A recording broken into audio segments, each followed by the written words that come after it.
Ignacio, hablar de ti es finalmente pasearse por la historia de más que de la izquierda, de las izquierdas, y también de los procesos de empoderamiento popular, y también de revoluciones en todas partes del mundo. Es decir, tu figura nos coloca al centro la discusión sobre el intelectual y sobre la intelectualidad como actividad humana que impacta, más que activismo, actividad humana que puede impactar y que impacta a la sociedad.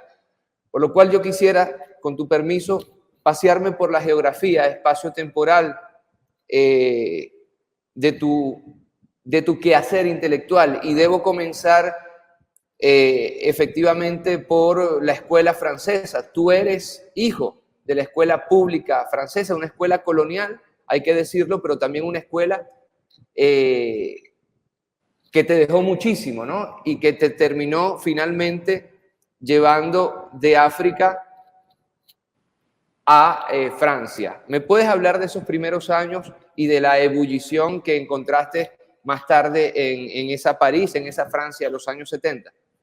Claro, cada uno es hijo de sus circunstancias, evidentemente, y yo soy de las mías.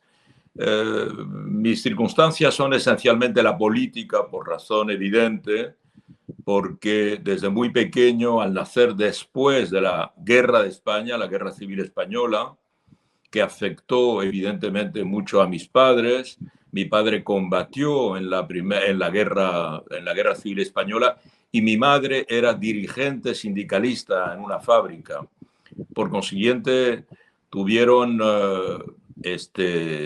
fueron, podríamos decir, protagonistas a su nivel de aquel inmenso conflicto que fue la Guerra Civil Española, que fue evidentemente el preámbulo de la Segunda Guerra Mundial. Y yo nací el año de Stalingrado, por consiguiente marcado por el final, la segunda parte de la Segunda Guerra Mundial, y también porque desde muy pequeño, como tú le recordabas ahora, mis padres tuvieron que emigrar en razón de, digamos, de la presión, la persecución política, y emigraron a Marruecos. Podían haber emigrado a Venezuela, Miguel Ángel, porque yo tenía primos, primos míos, hijos del hermano de mi padre, que vivían en Caracas, que emigraron ellos a Caracas. No sabía Tenía ese familia dato. que emigró a Uruguay, tenía familia que emigró a Brasil, tenía familia que emigró a Argentina, donde aún tengo familia. Y porque nosotros somos gallegos y los gallegos emigraron mucho a lo largo de la historia. Un poco los gallegos son los irlandeses de España.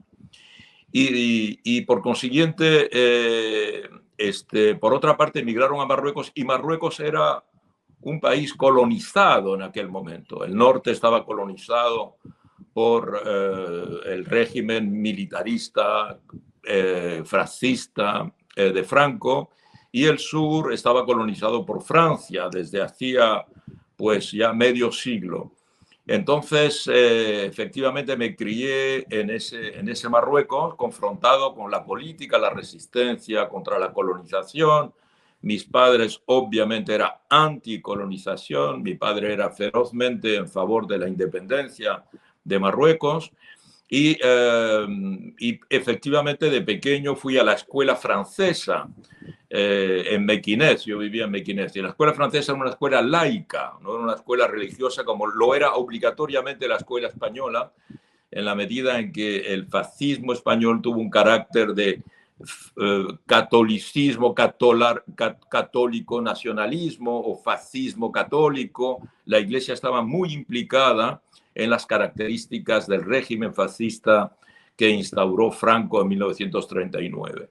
Entonces sí, me crié en esa escuela francesa laica, que obviamente era una escuela de la racionalización francesa. Eso tuvo indiscutiblemente una influencia en mi primera formación, y también el hecho de ser bilingüe, ¿verdad? Que eso es algo importante, de conocer dos lenguas, como la aprendí muy pequeñito, cuando yo tenía 3, 4 años. Por consiguiente, para mí fue una lengua, es el equivalente de una lengua materna.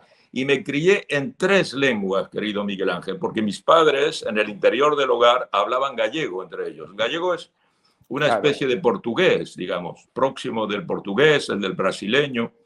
Y en la calle, con los amigos y tal, hablábamos francés, pero a veces cuando vivía en Tánger hablábamos español, oíamos el árabe, sabía un poco de árabe dialectal, y por otra parte, en la escuela se hablaba francés. Entonces, había como un baño lingüístico mezclado, un poco como tú sabes, algunas generaciones que se criaron en los años 20, 30 en Europa Central, en ciudades como Viena, como Budapest, como Varsovia, Cracovia, todo eso donde había varias lenguas, las fronteras se cabalgaban, cambiaban y la gente iba cambiando de lengua. Pues de esa misma manera, así me crié yo con un ambiente de varias culturas, varias religiones, varias lenguas, en un contexto, hoy lo llamaríamos un contexto mestizado, un contexto mestizo, en el que efectivamente en un contexto colonial una cultura quería imponerse a las demás, la cultura del colonizador,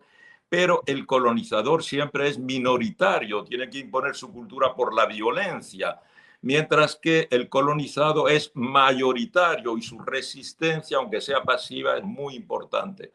Entonces, de ahí nos trasladamos a Tánger, como tú sabes, que era una ciudad internacional sí. gobernada por Naciones Unidas, un poco un caso único en la historia de la política internacional. Y entonces ahí efectivamente yo hice mis estudios secundarios en una atmósfera siempre muy implicada por la política, por la cultura, el debate cultural. Y también recuerda que cuando yo iba a secundaria, cuando estudiábamos ya historia, filosofía, el filósofo dominante en esta época, que son final de los años 50, es Jean-Paul Sartre. Correcto. El creador del existencialismo, pero sobre todo el teórico del compromiso del intelectual comprometido, el creador del concepto del intelectual comprometido, ¿verdad?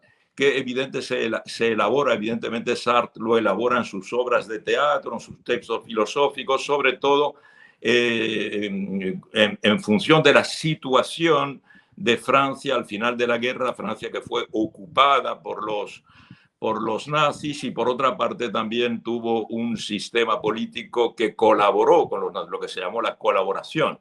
Entonces hubo una resistencia en aquel momento en toda Europa, los héroes eran los resistentes que habían desde el interior, habían librado batalla contra la ocupación alemana o contra los sistemas aliados, colaboracionistas con los alemanes. Entonces, este compromiso del que tú hablas, yo lo llevaba, digamos, desde muy pequeño, forma parte del debate político y además yo asistí como niño, pero ya como adolescente, a las luchas de liberación en Marruecos y a la independencia de Marruecos. Y Desde también 1956, 56, o sea, apenas 3 años antes de la Revolución Cubana.